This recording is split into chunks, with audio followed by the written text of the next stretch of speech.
Friends, welcome back to content circle K channel. ಬನ್ನಿ, ಇವತ್ತು ನಮ್ಮ ಬೋರ್ವೆಲ್, ಒಂದು ಹಳೇ ಬೋರ್ವೆಲ್ ಇತ್ತು. ಹಳೇ ಬೋರ್ವೆಲ್ ಅಂದರೆ 20 ವರ್ಷದಿಂದ ಈ ಬೋರ್ವೆಲ್ ಅಬ್ಯಾಂಡನ್ ಆಗಿತ್ತು. ಅಂದರೆ ಇದನ್ನು ಮೋಟ್ರ್ ಬಿದ್ದೋಗಿದೆ ಮತ್ತು ಇದರದ್ದು ಕೆಲವು ಪೈಪ್ಗಳು ಇದರಲ್ಲೇ ಬಿದ್ದೋಗಿದೆ ಅಂತ ಬಿಟ್ಬಿಟ್ಟಿದ್ರು. ನಾವೇನು ಮಾಡಿದ್ವಿ, ಅದಕ್ಕೊಂದು ಕ್ಯಾಮ್ರಾದಿಂದ ಅದನ್ನು ವೀಕ್ಷಣೆ ಮಾಡಿಸಿ ಅದರಲ್ಲಿ ಏನಿದೆ ಏನಿದೆ ಅಂತ ಅವಾಗ ಅವ್ರು ಹೇಳಿದ್ದು 180 ಅಡಿ ನೀರಿದೆ, ಆದರೆ ನೀವು ಇದೊಂದು ಮೋಟ್ರ್ ತೆಗಿಸೋಕ್ಕೆ ಹೋದರೆ ತುಂಬ ಕಷ್ಟ ಆಗುತ್ತೆ, ಆದರೆ ನೀವೊಂದು ಹೊಸ ಮೋಟ್ರ್ ಬಿಟ್ಟು ನೋಡೋದಿದ್ರೆ ನೋಡಿ ಅಂತ ಹೇಳಿದರು. ಅದ್ರ ಪ್ರಕಾರ ನಾವು ಇವತ್ತೇನು ಮಾಡಿದ್ದೀವಿ ಅಂದರೆ, ನೋಡಿ, ಮೋಟ್ರ್ ಬಿಡೋ ಒಂದು ಜೀಪ್ ತರಿಸಿದ್ದೀವಿ. ಶಿವನಂದಿ ಮೋಟರ್ ಅಂತ. ಶಿವನಂದಿ 5 HP 8 ಸ್ಟೇಜ್ ಮೋಟ್ರನ್ನ ಇವತ್ತು ನಾವು ಬಿಡ್ತಾ ಇದ್ದೀವಿ. ಅದಕ್ಕೋಸ್ಕರ ತಯಾರಿ ನಡೀತಾ ಇದೆ. ಇದು ಸುಮಾರು 31,000 ರೂಪಾಯಿ ಆಗ್ತದೆ. ಶಿವನಂದಿ 10 ಸ್ಟೇಜ್ ಇದು, 8 ಸ್ಟೇಜ್ ಅಲ್ಲ, 10 ಸ್ಟೇಜ್ ಶಿವನಂದಿ 5 HP 10 ಸ್ಟೇಜ್ ಮೋಟ್ರನ್ನ ಇವತ್ತು ನಾವು ಬೋರ್ವೆಲ್ನೊಳಗಡೆ ಬಿಡ್ತಾ ಇದ್ದೀವಿ. ಇದು ಹಳೇ ಬೋರ್ವೆಲ್ಲು, 20 ವರ್ಷದ ಹಳೇದು. ಇದರಲ್ಲಿ ಒಂದು ಮೋಟ್ರ್ ಆಲ್ರೆಡಿ ಇದೆ, ಆದರೆ ಅದನ್ನು ತೆಗಿಯೋಕ್ಕೆ ಹೋದರೆ ತುಂಬ ಕಷ್ಟ ಆಗ್ತದೆ. ಆಮೇಲೆ ಒಂದು ಪೈಪು ಬಿದ್ದೋಗಿದೆ, ಅದನ್ನೆಲ್ಲ ರಿಮೂವ್ ಮಾಡೋದು ಭಾಳ ಕಷ್ಟ ಅಂತೇಳ್ಬಿಟ್ಟು, ತುಂಬ ಖರ್ಚಾಗ್ತದೆ ಅಂತ ಹೇಳ್ಬಿಟ್ಟು ನಾವೇನು ಮಾಡಿದ್ವಿ, ಒಂದು ಕ್ಯಾಮ್ರಾದಿಂದ ಸ್ಕ್ಯಾನಿಂಗ್ ಮಾಡಿಸಿ ಇದರೊಳಗಡೆ ಎಷ್ಟು ಅಡಿಲಿ ನೀರಿದೆ ಹೇಗೆ ಅಂತ ನೋಡಿಸಿದ್ವಿ. ಅವ್ರು ಹೇಳಿದರು, ನೀರಿಗೇನು ತೊಂದರೆ ಇಲ್ಲ, ಸ್ವಲ್ಪ ನೀರು ಒಂದು 2 ಇಂಚು 1.5 ಇಂಚಿಗೆ 2 ಇಂಚು ನೀರು ಬರ್ಬೋದು ಅಂತ ಹೇಳಿದರು. ಅದಕ್ಕೋಸ್ಕರ ಈ ಪ್ರಯತ್ನ ನಡೀತಾ ಇದೆ. ನೋಡಿ, ಜೀಪ್ ಬಂದಿದೆ, ಮೋಟ್ರೆಲ್ಲ ನೀರು ಹಾಕಿ ಫಿಟ್ ಮಾಡಿ ರೆಡಿಯಾಗಿದೆ. ಮೊದಲಿಗೆ ಮೋಟ್ರನ್ನು ಬಾವಿಯೊಳಗೆ ಬಿಡೋ ಮೊದಲು ಯಾವ ಥರ ಅದನ್ನು ರೆಡಿ ಮಾಡಬೇಕು ಅದನ್ನೆಲ್ಲ ರೆಡಿ ಮಾಡಿ ಈಗ ಅದನ್ನು ಇನ್ಸ್ಟಾಲೇಷನ್ ಮಾಡೋದಕ್ಕೆ ರೆಡಿಯಾಗಿದ್ದಾರೆ. ನೋಡಿ, ವೈರಿಂಗ್ ಅದೆಲ್ಲ ಮಾಡಿಕೊಂಡು ಈಗ ಇದನ್ನು ಬಾವಿಯೊಳಗಡೆ, ಬೋರ್ವೆಲ್ ಒಳಗಡೆ ಬಿಡುವಂಥ ಒಂದು ಕಾರ್ಯಕ್ರಮಕ್ಕೆ ಸಿದ್ಧತೆ. ಅಂದರೆ ಮೊದಲಿನ ಹಂತದ ತಯಾರಿಕೆಗಳೆಲ್ಲ ಆಗಿದೆ. ಈಗ ನೋಡಿ, ಇದನ್ನು ಮೋಟ್ರನ್ನ ಇದೇ ರೀತಿ ಬಾವಿಯೊಳಗಡೆ ತೋರಿಸ್ತಾ ಇದ್ದಾರೆ. ನೋಡಿ, ಶಿವನಂದಿ ಮೋಟರ್ ಅಂತ ನಾವು ತಗೊಂಡಿರೋದು. 10 HP 5 HP 10 ಸ್ಟೇಜ್. ನೋಡಿ, ಈಗ ಇದನ್ನೆಲ್ಲ ತಯಾರಿ ಮಾಡಿಕೊಂಡು ಈ ಮೋಟ್ರು ಹಾಗೂ ಪೈಪ್ ಕನೆಕ್ಷನ್ನು, ಎಲೆಕ್ಟ್ರಿಕಲ್ ಕನೆಕ್ಷನ್ನು ಎಲ್ಲ ರೆಡಿ ಮಾಡಿಕೊಂಡು ಈಗ ಈ ಮೋಟ್ರನ್ನ ಈ ಜೀಪಲ್ಲಿರುವ ಒಂದು ಇದರ ಮುಖಾಂತರ ಇದನ್ನು ಬಾವಿಯೊಳಗಡೆ ಇಳಿಸ್ತಾ ಇದ್ದಾರೆ. ಜಾರದೇ ಇರಲಿ ಅಂತ ಇದನ್ನೆಲ್ಲ ಟೈಟ್ ಮಾಡ್ತಾ ಇದ್ದಾರೆ. ಅಂದರೆ ಜೀಪನ್ನು ಫಸ್ಟು ನೇರವಾಗಿ ನಿಲ್ಲಿಸಬೇಕು.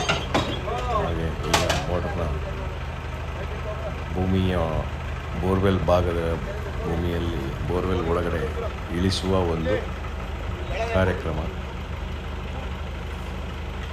ಪೈಪು, ಟಾಟಾದ ಪೈಪು, ಸ್ಟೀಲ್ ಪೈಪು, ಒಂದು ಲೆಂತ್ಗೆ ಸುಮಾರು 3,000 ರೂಪಾಯಿಗಳು ಇದೆ. ನೋಡಿ, ಈ ಥರ ನಾವು ಒಂದು 7 ಲೆಂತ್ ಹೋಗ್ಬೋದು ಅಂತ 7 ಲೆಂತ್ ತರಿಸಿಟ್ಟಿದ್ದೀವಿ.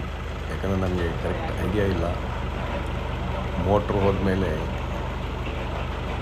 ನೋಡಿ, ಈಗ ಮೋಟ್ರು ಒಂದು ಅರ್ಧ ಇಳಿಸಿಬಿಟ್ಟು ಅಲ್ಲಿ ನಿಲ್ಲಿಸಿದ್ದಾರೆ. ಅದಕ್ಕೆ ಈ ಪೈಪ್ನ ನಾವಿವಾಗ ಅದರ ಥ್ರೆಡ್ ಒಳಗಡೆ ಹಾಕಿಬಿಟ್ಟು, ಅದಕ್ಕೊಂದು ಕಾಲರ್ ಇರ್ತದೆ, ಆ ಕಾಲರ್ ಒಳಗಡೆ ಈ ಪೈಪ್ನ ಸೇರಿಸಿ ಒಳ್ಳೆ ಅದನ್ನು ಟೈಟ್ ಮಾಡೋದು. ಟೈಟ್ ಮಾಡಿದ್ಮೇಲೆ ಇದೇ ರೀತಿ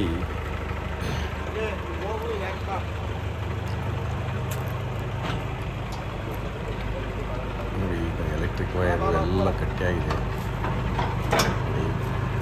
ಪೈಪ್ನ ಈಗ ಕಾಲರ್ ಒಳಗಡೆ ಸೇರಿಸಿದ್ದಾರೆ. ಇದನ್ನು ಟೈಟ್ ಮಾಡ್ತಾ ಇದ್ದಾರೆ.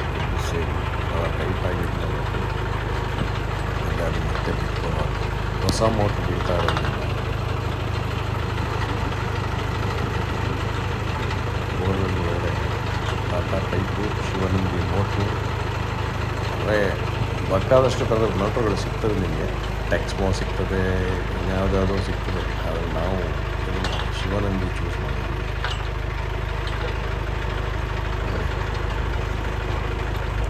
ಈಗ ಇದನ್ನು ರಿಂಚಲ್ಲಿ ಟೈಟ್ ಮಾಡ್ತಾರೆ. ರಿಂಚ್ ತಗೊಂಡು ಇದನ್ನು ಟೈಟ್ ಮಾಡಿ ಇದೇ ರೀತಿಯಲ್ಲಿ ಇನ್ನು 7 ಪೈಪ್ಗಳಿದ್ದಾವೆ. ಆದರೆ ಎಷ್ಟು ಹೋಗ್ತದೆ ಅಂತ ನೋಡ್ಕೊಂಡ್ಬಿಟ್ಟು ಅಷ್ಟಕ್ಕೆ ಮಾತ್ರ ನಾವು ಬಿಡ್ತಾ ಇದ್ದೀವಿ. ವೈರ್ಗಳು ಡ್ಯಾಮೇಜ್ ಆಗದಂಗೆ ಸ್ವಲ್ಪ ನೋಡಿ, ಎಲೆಕ್ಟ್ರಿಕ್ ವೈರ್ ಡ್ಯಾಮೇಜ್ ಆಗದಂಗೆ ಅದಕ್ಕೊಂದು ಸಪೋರ್ಟಿಂಗ್ ಆಗಿ ಸಾಫ್ಟಿಂಗ್ ಮಾಡಬೇಕು ಅಂತ ಚೆನ್ನಾಗಿ ಮೋಟ್ರ್ ಇಳಿತಾ ಇದೆ. ಇದು ಪೈಪು ಇಳಿತಾ ಇದೆ, ಮೋಟ್ರ್ ಇಳಿತಾ ಇದೆ. ಫಸ್ಟ್ ಲೆಂತ್ ಬಿಡ್ತಾ ಇದ್ದೀವಿ, ಈಗ ವೈರ್ ಜೊತೆಗೆ ಹೋಗ್ತಾ ಇದೆ.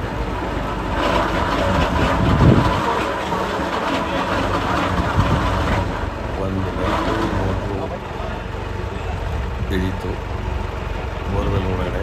ನೆಕ್ಸ್ಟ್ ಪೈಪ್ನ ಇವಾಗ ಇದಕ್ಕೆ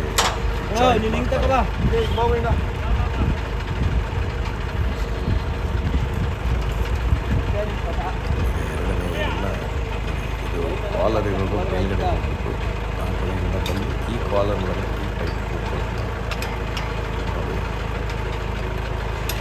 ಇದನ್ನು ಈಗ ಹೇಗೆ ಅಳವಡಿಸ್ಕೊಳ್ತಾರೆ ನೋಡಿ.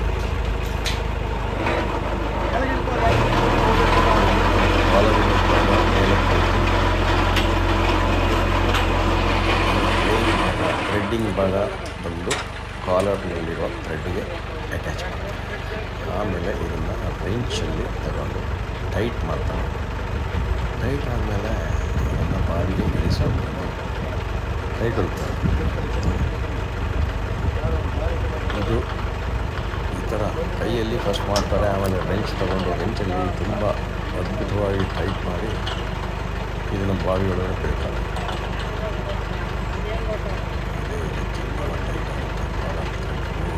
ಕವರ್ ಆಗುತ್ತೆ.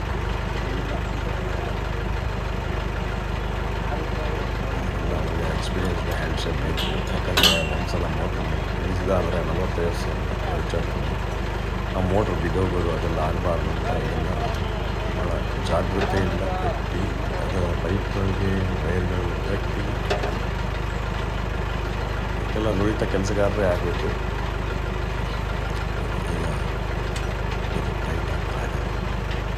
ಆಮೇಲೆ ಅದಕ್ಕೆ ಎಲೆಕ್ಟ್ರಿಕಲ್ ವೈರ್ನ ಗಟ್ಟಿಯಾಗಿ ಕಟ್ಟೋದಕ್ಕೆ ಇದು ವ್ಯವಸ್ಥೆ. ಪೈಪ್ ಜೊತೆಗೆ ಆ ಕೇಬಲ್ ಹೋಗುತ್ತಲ್ಲ, ಕೇಬಲಿನ ಸಮೇತ ಟೈಟ್ ಮಾಡಿ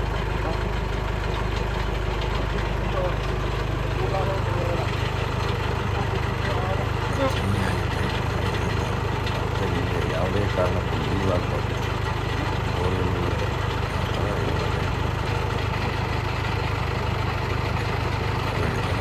ರೆಂಚಲ್ಲಿ ಯಾವ ಥರ ಟೈಟ್ ಮಾಡ್ತಾರೆ.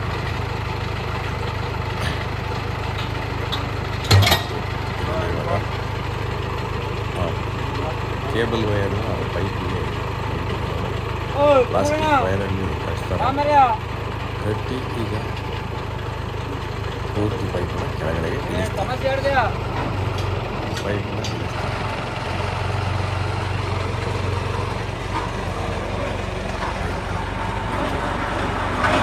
ಈ ರೀತಿ ಪೈಪುಗಳು ಒಂದಕ್ಕೊಂದು ತೋರಿಸ್ತಾ ಇರ್ತಾರೆ. ಈಗ ಇನ್ನೊಂದು ಪೈಪ್ ನಾವು 7 ಪೈಪ್ ಇಳಿಸ್ಬೇಕಂತ ಅನ್ಸ್ಕೊಂಡಿದ್ದೀವಿ. 7 ಆಗಲ್ಲ, 6 ಪೈಪ್ ಪ್ಲಸ್ ಮೋಟರ್ ಸುಮಾರು 160 ಅಡಿ ಒಳಗಡೆ ನಾವು ಪೈಪ್ ವ್ಯವಸ್ಥೆ ಮಾಡಿ ಅದಕ್ಕಿಂತ ಜಾಸ್ತಿ ಪೈಪ್ ಇದೆ. ಅದನ್ನು ತೆಗೆಯೋದು ಭಾಳ ಕಷ್ಟ ಸಾಧ್ಯ. ಈ ಥರ ಮೇಲಕ್ಕೆ ಗಗನಕ್ಕೆ ತೆಗೆದುಕೊಂಡು ಹೋಗಿ ಇದನ್ನು ಇದರಲ್ಲಿ ಇದೇ ರೀತಿ ನಮಗೆ ಕಡೆಗೆ ಈ ಮೋಟ್ರ್ ಅಳವಡಿಸಿ ಇದು ಮಾಡಿದಾಗ ಸುಮಾರು 2 ಇಂಚಿನಷ್ಟು ನೀರು ಬಂತು. ದೊಡ್ಡ ಮಟ್ಟಿಗೆ ಗ್ಯಾಪ್ ಹೊಡ್ಕೊಂಡು ನೀರು ಬರ್ತಾ ಇತ್ತು. ಈಗ ಗ್ಯಾಪ್ ಹೊಡೆ ನೀರೆಲ್ಲ ನಿಂತು ಸರಾಗವಾಗಿ 1.5 ಇಂಚಿಂದ 2 ಇಂಚ್ವರೆಗೆ ನೀರು ಬರ್ತಾ ಇದೆ.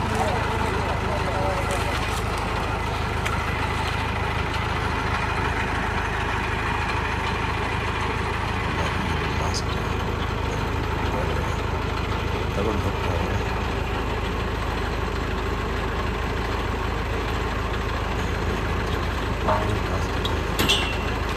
ಈಗ ಬೋರ್ವೆಲ್ ಒಳಗಡೆ ಇಳಿಸ್ತಾರೆ. ಫಸ್ಟ್ ನಮಗೆ ಬೋರ್ವೆಲ್ ಹಳೆ ಮೋಟ್ರು ಬೋರ್ವೆಲ್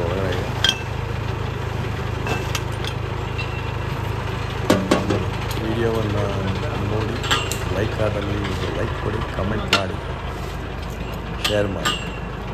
ಧನ್ಯವಾದಗಳು. ಅಡ್ಜಸ್ಟ್ ಮಾಡ್ಕೊಂಡು ಪೈಪ್ ಒಂದೇ ಥರ